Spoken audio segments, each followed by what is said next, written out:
So what's up mga idol? Dito na naman tayo. Bali, dadaan na naman tayo sa inyong mga wool.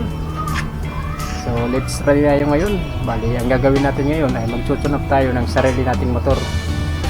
Kasi wala tayong pera kung dadalhin natin dun sa shop ay wala tayong pambayad.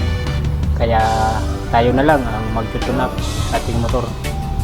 So yung motor nga pala natin ay Rossi TC150. Bali yun ang tutun up natin.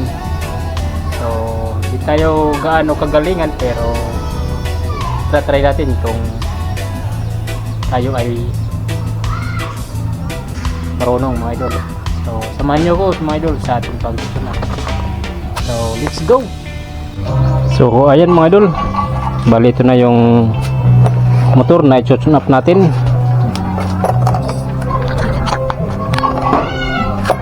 I-tune up natin mga idol kasi mayroon na siyang lumalagatik na yung makina o kaya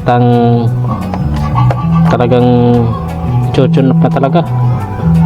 So tayo na lang ang mag-tune up kasi wala tayong pambayad doon sa mga mekaniko. Kaya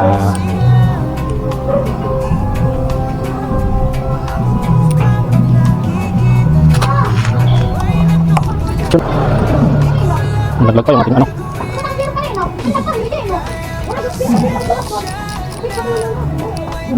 Kaya pala mga idol, bali mainit yung makina kaya pinalamig lang muna natin ng naghintay tayo na lumamig yung ating makina kasi mainit na mainit pa.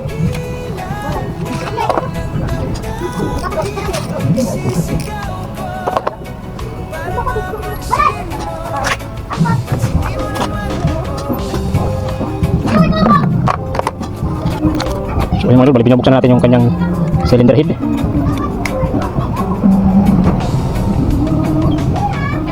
Bali ito pala ang motor na Rossi TC150. No budget kaya tayo na lang ang gumagawa.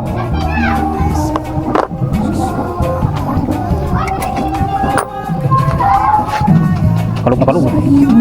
Bali hihigitan natin dito mga idol.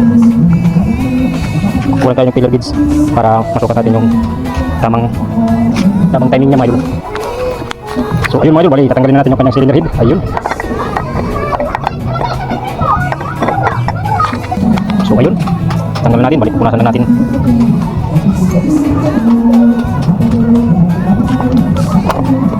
Bali ikutin natin mga idol yung kanyang tatama natin. Kailangan nasa T. Tignan lang natin dito sa maliit na butas yung liter T. Liter T, ayun. Tapos galawin natin mga idol, may kalog. Ayun mga idol, kumakulog siya sa kabila. Ayun mga idol.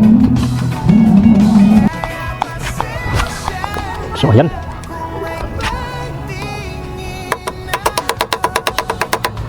Okay pa rin pumasok mga idol. Kaya itong malaking